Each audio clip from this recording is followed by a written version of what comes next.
the beginning, God created the heavens and the earth. Moses wrote this as a matter of fact. No explanations, just a simple, loaded statement of truth.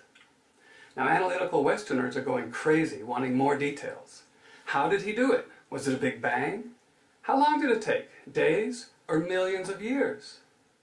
Relational Easterners like Moses pick up on different things. First of all, the way a story introduces someone is significant.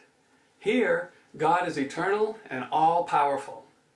The word for God used here, Elohim, is derived from three aspects. El meaning powerful, capable, and prominent. He can do it. Allah means to swear an oath in covenant. He's committing himself to it.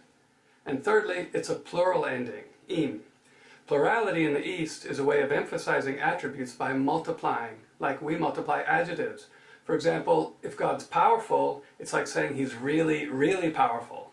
And if he's good, plurality means he's very, very good. So God is powerful and totally committed to his very good purpose. The question here for Easterners is not, how did he create the world? It's, why did he create it? In Ephesians 3:10, Paul writes about God's eternal purpose, that through the church, the manifold wisdom of God would be made known to the powers and principalities in the heavenly realms. This means there are manifold things, many aspects about God that might not be known otherwise. So, in the creation account, we begin to get a picture of what God wants to reveal about himself that might not otherwise be known. In chapter 1, the word God, Elohim, is used exclusively during the creation account. But in chapter 2, Moses adds the name Yahweh to Elohim as he describes their relationship with Adam and Eve. The name Yahweh comes from the Hebrew verb to be, and it's best known as I am. But that translation doesn't nearly do enough for this amazing name. A more complete interpretation would be, I am present with you to relate. You can recognize this name in English when you see the word Lord in all caps. So Yahweh makes a garden to be with the man he created. That's pretty cool in and of itself. But there in the garden, Yahweh sees what's not good. The man is alone. No other people around. So Yahweh gives the man a wife. What an amazing idea. Now everything's great. The man has an intimate friend and partner and enjoys unspoiled open fellowship with Yahweh. Perfect. Then along comes Satan. In the temptation, Satan uses the title God instead of the name Yahweh. Did God really say, he asks? He talks about God as an authority, not as their friend. Yahweh gives man free will, just like he gave the angels. It was never a question of if man would sin, it was only a matter of time. So they sin, they're afraid, and they hide. Then Yahweh asks a piercing question. Where are you? Yahweh asked this question a lot, right up until today. Now Adam and Eve didn't surprise God and mess everything up. They didn't break God's perfect creation and send him on a scramble trying to fix everything.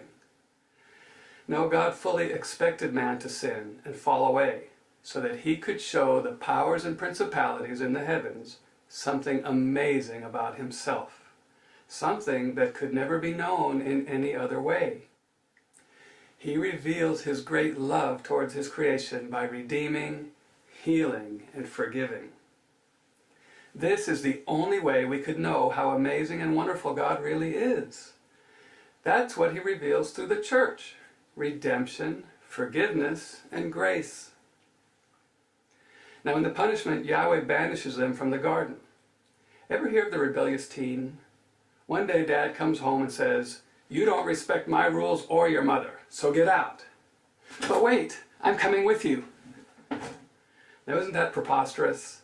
But that's what Yahweh did. He left the garden with them. This is Yahweh. That's his name.